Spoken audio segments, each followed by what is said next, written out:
O Realidade em Pauta está de volta hoje falando sobre produção de lixo no Brasil.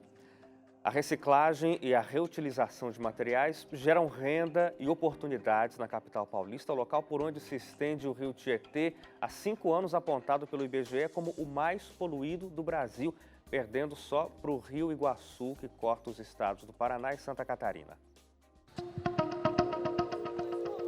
No Brasil, diariamente são gerados 78,3 milhões de toneladas de resíduos sólidos. 7 milhões destes não foram objetos de coleta, o que significa que tiveram destino impróprio. Os dados assustam. Para você ter uma ideia, em 2017 foram gerados quase 40 milhões de toneladas de lixo só em São Paulo. As possibilidades escoam tão rápido quanto as águas do rio mais poluído do Brasil. Vamos pensar agora na água do Tietê. Como uma água do Tietê aqui nasce maravilhosa em Salesópolis, você leva a criança para olhar, que coisinha linda. Aí quando chega lá perto de São Paulo, bairro Pantanal, o negócio começa a ficar feio, porque eles ocuparam as várzeas. Vai indo, apodrece. Todos chamam a água de podre, e não está errado. Tem zero de oxigênio, não dá para ter nada ali, os bichos que aparecem são só resistentes, mais nada. Quando vai chegando, aí você percebe na cidade de Pirapora, lá para Salto, que quando o rio deixa de ser linha reta e começa a ter quedas, ele começa a pegar oxigênio do ar. Aí ele começa a se oxigenar naturalmente e a matéria orgânica começa a se degradar. Aí o que era nitrogênio amoniacal, coisa que o vale aqui, os nitrogênios perigosos, começa a virar nitrito, nitrato lá na frente. Aí quando você chega lá no final do Tietê, você vai achar uma água com bastante nitrato. Para estimular a separação de resíduos em sua comunidade, esta cooperativa de reciclagem da capital paulista criou um aplicativo que orienta os moradores e estimula o descarte de resíduos de forma consciente. Quando tivemos a ideia do aplicativo, foi para que cada morador soubesse qual é a destinação daquele material que ele separa em sua residência e quais são os tipos de materiais que ele pode estar separando para enviar para a cooperativa. Um trabalho que transforma lixo em oportunidades. Eu fui indicada por uma amiga, aí eu estava desempregada, ela falou assim, Wilson, lá onde eu estou trabalhando é uma cooperativa de reciclagem. Lá está pegando, você quer que eu fale com o Cláudio para ele encaixar você? Eu falei, fala. Só que você não vai gostar não, que é lixo. Eu falei assim, mas eu tenho que trabalhar, estou desempregada. Ao contrário, estou até hoje. Eu entrei em 2014 e estou aqui até hoje. Aprendendo muitas coisas também. Mais do que aprendendo, a Wilza está realizando sonhos. Aprender a ler, aprender a escrever. Era o que eu queria mais, aprender a escrever, que eu escrevia errado. Faltava letras, agora não, está tudo ok agora. Para mim foi importante que às vezes eu queria ir num lugar e eu tinha que estar levando a minha filha para me ajudar, fazer alguma coisa.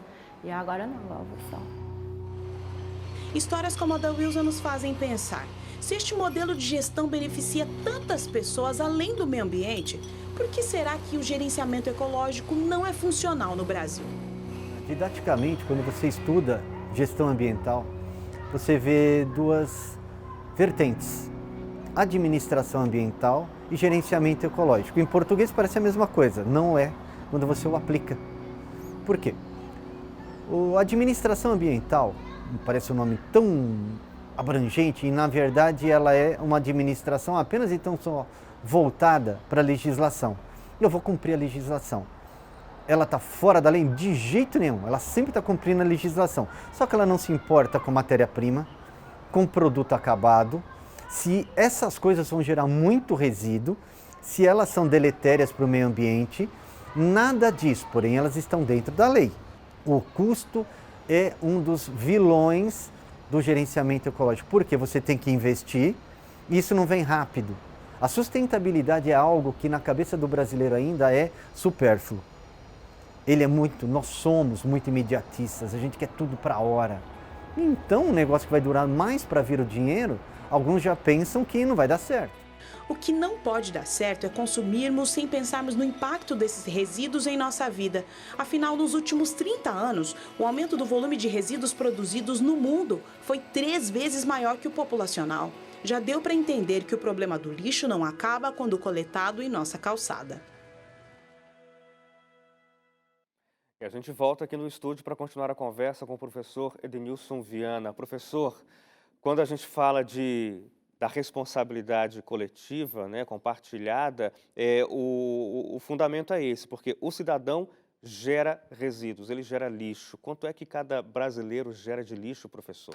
É verdade. Olha, nós temos vários dados, várias medidas, várias referências que medem essa quantidade de resíduos. Está por volta de 1 quilo por pessoa por dia, depende do tipo de cidade, porque ele varia, quanto maior a cidade, maior a produção de resíduos, quanto menor a cidade, um pouquinho menos, mas em média nacional a gente está com 1 quilo, 1,040 por pessoa por dia, né?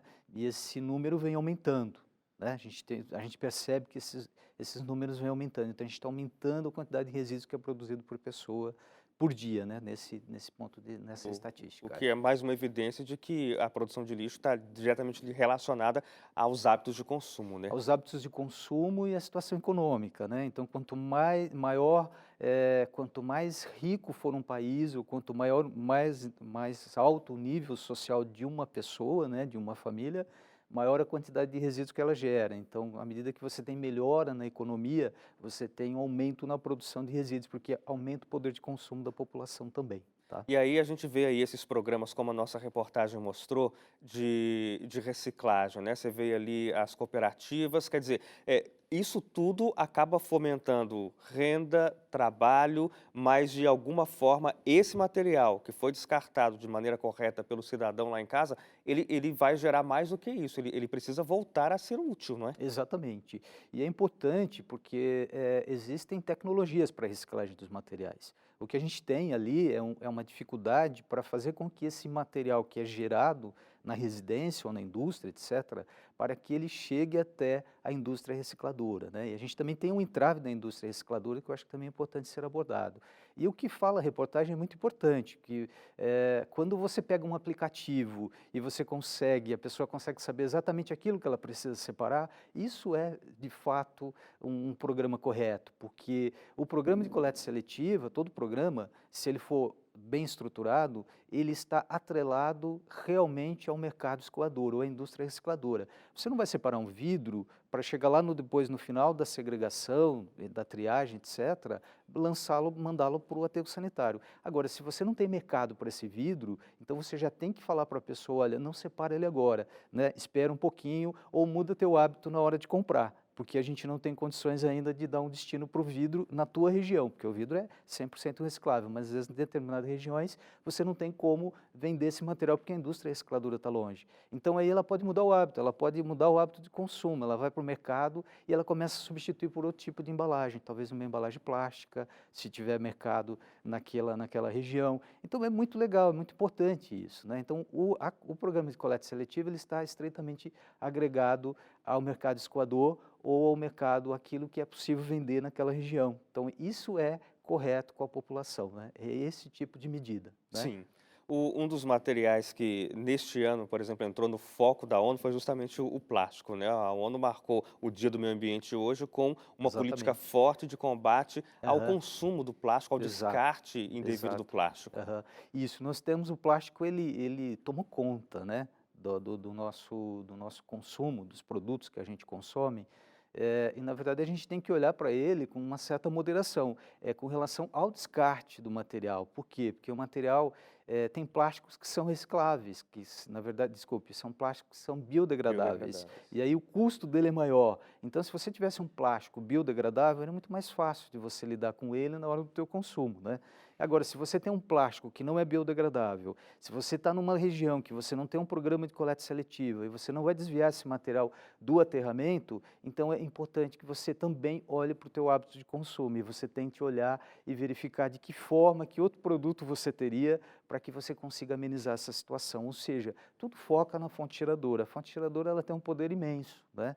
E a pessoa, a população, ela também, é importante que ela separe adequadamente, né, tenha a infraestrutura adequada, mas que ela faça uma segregação também muito bem feita.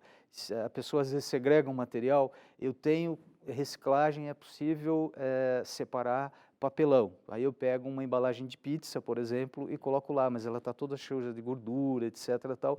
Não é possível, isso dificulta o processo e tem materiais que às vezes estão muito sujos, não é possível. Não precisa lavar, deixar brilhante, mas passar uma pequena água, tal, pouca coisa, porque também a água é um recurso finito, né? Um recurso escasso. Então, é preciso ter algumas atitudes nesse sentido, tá? E a indústria recicladora tem que ser incentivada, porque quanto mais você tem indústria recicladora, maior vai ser a quantidade de itens que a pessoa na sua residência vai poder segregar e se sentir mais tranquilo que aquele material está sendo encaminhado de forma correta. Vai ser um consumo com consciência limpa, Com digamos consciência assim. limpa. Professor, tem se falado muito já, aqui no Brasil inclusive, sobre a ideia de economia circular. Como é que isso está ganhando força de fato Isso está aqui? ganhando força, porque assim, quando você fala, antes a gente tinha um processo linear, né, que você consumia o seu produto, gerava a embalagem, e essa embalagem seguia um caminho e ia lá para o destino, ia para o aterro sanitário, ia para o aterramento, era linear, né? Hoje, quando você pensa na reciclagem, na reutilização, significa que você está desviando daquele aterramento, significa que você está fazendo um ciclo, você está reciclando essa matéria-prima, então isso está circulando de novo no consumo, né? Então você tem uma economia no sentido de uma economia circular, agregado ao processo de reciclagem, reutilização, e que aí você sequestra essa matéria-prima e evita que ela realmente vá ser aterrada, tá? Por isso a gente vai chamar de economia circular. Ela mantém a matéria-prima no ciclo de consumo, tá? Pode ser que ela fique aí um curto período de tempo, ou ela fique muito tempo, né? Mas o fato é que ela fica circulando ali. Sim. Tá? Professor Ednilson, eu agradeço muito pela sua colaboração com a gente aqui no Realidade em Pauta. Espero receber você de novo aqui, porque tem muita coisa para falar sobre esse assunto. Muito. Eu que agradeço. Muito obrigado pelo convite. Muito obrigado. A você de casa também, muito obrigado. Realidade em Pauta fica por aqui. Aproveito para lembrar você, como sempre, que dá para entrar lá no nosso portal, novotempo.com/jornalismo, e rever esta conversa aqui com o professor e todos os nossos outros programas também. A você um abraço e até o próximo encontro.